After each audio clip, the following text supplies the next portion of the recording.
আল্লাহু আকবার, আল্লাহু আকবার। মসজিদে নববীতে প্রতিদিনই এক মধুর সুরে আকাশ ভেসে যেত। সে সুর ছিল এক কালো কৃতদাসের কণ্ঠের সুর। তিনি হলেন হযরত বেলাল রাদিয়াল্লাহু তাআলা আনহু।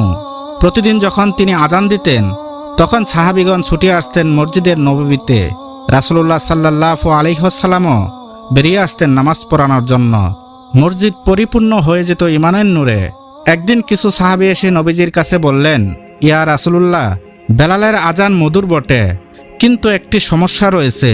তিনি আশহাদু শব্দের সিন উচ্চারণ করতে পারেন না, পরিবর্তে সোয়াত উচ্চারণ করেন। রাসূলুল্লাহ সাল্লাল্লাহু আলাইহি ওয়াসাল্লাম বেলালকে বললেন, হে বেলাল, তুমি সঠিকভাবে সিন উচ্চারণ করতে পারছো না কেন? তখন হযরত বেলাল রাদিয়াল্লাহু তাআলা আনহু কান্না ভরা কণ্ঠে বললেন, ইয়া রাসূলুল্লাহ, আমি যখন উমাইয়ার গোলাম ছিলাম, আল্লাহর নামে জিকির করার কারণে উমাইয়া আমার জিহ্বা কেটে দিয়েছিল, এবং আমার সেই জিহ্বার ক্ষতের কারণে আজ পর্যন্ত আমি সঠিকভাবে সিন উচ্চারণ করতে পারি না। এই কথা শুনে সাহাবীদের চোখে পানি চলে আসলো। তবুও তারা প্রস্তাব করলেন, ইয়া রাসূলুল্লাহ, অন্য আরেকজন মুয়াজ্জিন নিয়োগ করা ভালো হবে, কেননা আজানের বাক্যগুলো সঠিকভাবে উচ্চারণ করা জরুরি।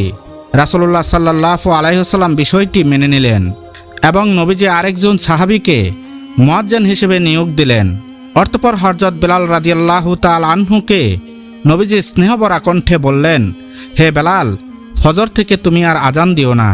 রাসূলুল্লাহ সাল্লাল্লাহু আলাইহি ওয়াসাল্লামের এই কথাটি শোনার পর বেলাল রাদিয়াল্লাহু তাআলা আনহুর উপর যেন আকাশ ভেঙে পড়ল। আজান ছাড়া যে বেলালের জীবন শূন্য মনে হয়।